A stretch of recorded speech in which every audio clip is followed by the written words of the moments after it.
என்னன்னா, இப்போ ஒரு சாராய கடை ஏல எடுக்குறாங்கன்னா, ஒரு சிண்டிகேட் போட்டுப்பாங்க. சிண்டிகேட் போட்டுட்டு ஒரு தாலுகாவ எடுத்துட்டு, அவங்க அந்த தாலுகா முழுக்க கடைய திறப்பாங்க. அப்போ அவங்களுக்குள்ள ஒரு கூட்டணி.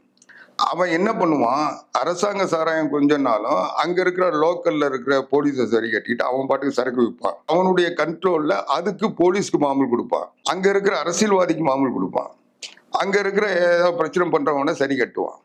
அப்போ இவங்க ஒரு சமூக விரோதிகள் கையில அது போயிடுச்சுன்னா, அவனுக்கு அந்த கிடைக்கிற வருமானத்துக்காக இவங்கெல்லாம் அவனுக்கு பயந்துகிட்டு சல்யூட் அடிச்சுட்டு இருந்தாங்க. இது மட்டும் இல்லாம திமுக ஆட்சியில இன்னைக்கு இருக்கிற ராணிப்பேட்டை காந்தில இருந்து எல்லார் மேலயும் வழக்கு இருக்கு. அவங்க ஒரு டிஸ்ட்ரிக்ட்ல ஏலமே விடாம அந்த டிஸ்ட்ரிக்ட்ல கிடைக்கிற ராணிப்பேட்டை காந்தி மேல விசாரணை கமிஷன போட்டாங்க. அது மாதிரி எல்லார் மேலயும் போட்டாங்க.